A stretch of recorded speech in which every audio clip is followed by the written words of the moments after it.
അപ്പൊ ഞാൻ പറഞ്ഞു വന്നത് ഇവിടെ വിജിലൻസ് അന്വേഷണം വേണ്ടതില്ല എന്ന് ഹൈക്കോടതി പ്രഖ്യാപിക്കുന്നതോടെ ഈ കേസ് അവസാനിക്കുകയല്ല. ഇവിടെ മുഖ്യമന്ത്രിയുടെ മകളും സംസ്ഥാന സർക്കാരും എക്സാലോജി കമ്പനിയും ഒക്കെ നിരവധി തവണ 3 ഹൈക്കോടതികളെ സമീപിച്ചിട്ടുണ്ട്. SFIOയുടെ അന്വേഷണം മരവിപ്പിക്കണം, ആ അന്വേഷണവുമായി മുന്നോട്ട് പോകേണ്ടതില്ല എന്ന്.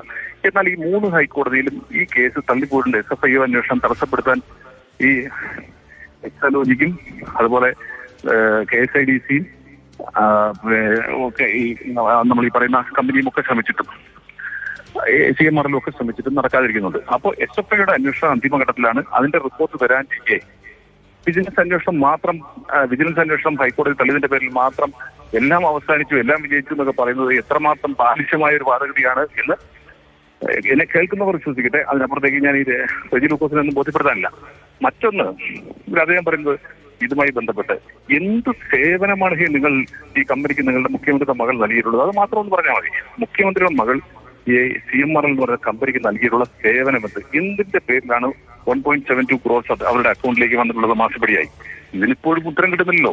ആ ഉത്തരം കിട്ടാത്തതോളം കാലം ഈ കേസായി നിലനിൽക്കും. SFIOയുടെ അന്വേഷണത്തിനെതിരായി ഡൽഹി ഹൈക്കോടതിയിൽ പോയി, ബാംഗ്ലൂർ ഹൈക്കോടതിയിൽ, കർണാടക ഹൈക്കോടതിയിൽ പോയി, കേരള ഹൈക്കോടതിയിൽ പോയി. 3 സ്ഥലത്തു നിന്നും തിരിച്ചടി ഉണ്ടായിട്ടുണ്ട് എന്ന കാര്യം കൂടി ഞാൻ നിങ്ങളെ ഓർമ്മിപ്പിക്കുന്നു. ഈ കേസ് ഇപ്പോഴും റീറ്റൈൻ നിലനിൽക്കുകയാണ്. SFIO അന്വേഷണവുമായി ബന്ധപ്പെട്ട കേസ് തള്ളിക്കളഞ്ഞിട്ട് അതിന്റെ അന്വേഷണം നടന്നുകൊണ്ടിരിക്കുകയാണ്.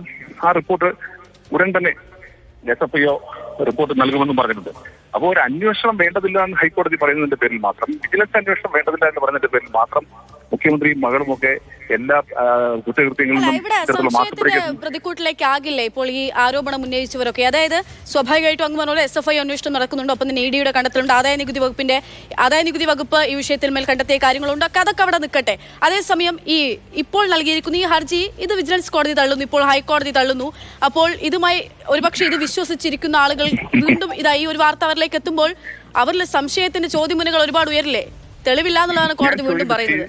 ഞാൻ ചോദിക്കുന്ന സീരീസ് ഫ്രോഡ് ഇൻവെസ്റ്റിഗേറ്റിംഗ് ഓഫീസർ അല്ലെങ്കിൽ ഇൻവെസ്റ്റിഗേറ്റിംഗ് ഏജൻസി ആ ഓഫീസ് അന്വേഷണം നടത്തി ആ അന്വേഷണവുമായി മുന്നോട്ട് പോകട്ടെ എന്ന് 3 ഹൈക്കോടതികൾ തുടർച്ചയായി വിധി പറഞ്ഞത് നമ്മുടെ മുമ്പിലുണ്ടല്ലോ. ഇവിടെ ഹൈക്കോടതിയിലെ വിജിലൻസ് അന്വേഷണം, ആ വിജിലൻസ് അന്വേഷണം ആവശ്യപ്പെട്ടു. അതിനപ്പുറത്തേക്കുള്ള അന്വേഷണമാണ് നടന്നുകൊണ്ടിരിക്കുന്നത്. ആ അന്വേഷണം തടസ്സപ്പെടുത്താനുള്ള ശ്രമം വിജയിച്ചിട്ടില്ലല്ലോ. അപ്പോ വരും ദിവസങ്ങളിൽ നമുക്ക് കാര്യങ്ങൾ ബോധ്യപ്പെടും. വീണ്ടും ഞാൻ ഈ ചർച്ചയിൽ പങ്കെടുക്കുന്ന പ്രതിയോട് ചോദിക്കുന്നു, എന്തിനായിരുന്നു 1.72 കോടി രൂപ അവരുടെ അക്കൗണ്ടിലേക്ക് വന്നത്? അവർ എന്ത് സേവനമാണ് ചെയ്തിട്ടുള്ളത്? ഇതിനൊക്കെ ഉത്തരം കിട്ടിയേ മതിയാവൂ. ഇരുട്ടുകൊണ്ട് ഓട്ടയടയ്ക്കാനാവില്ല എന്ന യാഥാർത്ഥ്യം ബോധ്യപ്പെടുന്നത് നല്ലതാണ്. പിന്നെ UDF നേതാക്കന്മാർ വാങ്ങിയത് സംബന്ധിച്ച് PV എന്നാൽ പിണറായി വിജയൻ അല്ല, ഞാനല്ല എന്ന് പറഞ്ഞാൽ നമ്മളെല്ലാം വിശ്വസിച്ചോണം എന്ന് മുഖ്യമന്ത്രി പറഞ്ഞാൽ അതും കൈവച്ചിരുന്നാൽ മതി.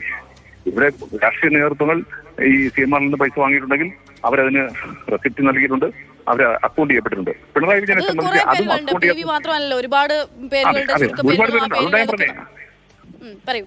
അതിനെ സംബന്ധിച്ച് അവരുടെ വ്യക്തത വരുത്തട്ടെ. അതിനകത്ത് മുസ്ലിം ലീഗ് നേതാവ് ശ്രീ കുഞ്ഞാലിക്കുട്ടിയും കോൺഗ്രസ് നേതാവ് ശ്രീ രമേശ് ചെന്നിത്തലയും ഒക്കെ അവർ പണം കൈപ്പറ്റിയിട്ടുണ്ടെന്നും ആ കൈപ്പറ്റിയത് ഏത് സാഹചര്യത്തിലാണെന്നും അത് എന്തിനാണെന്നും അതിലെ കാര്യങ്ങളിൽ അവർ വിശദീകരിച്ചിട്ടുണ്ട്. ഇനി അതുമായി ബന്ധപ്പെട്ട അവർക്ക് എന്തെങ്കിലും വിശദീകരിക്കാമെങ്കിൽ അവർ വിശദീകരിക്കും. അത് കൃത്യമായി പാർട്ടി ഇടപാടുകളാണ്. പക്ഷെ PV എന്നാൽ പിണറായി വിജയൻ അല്ല എന്ന് അദ്ദേഹം പറഞ്ഞു പോകാൻ കഴിയുന്നത് എങ്ങനെയാണ്?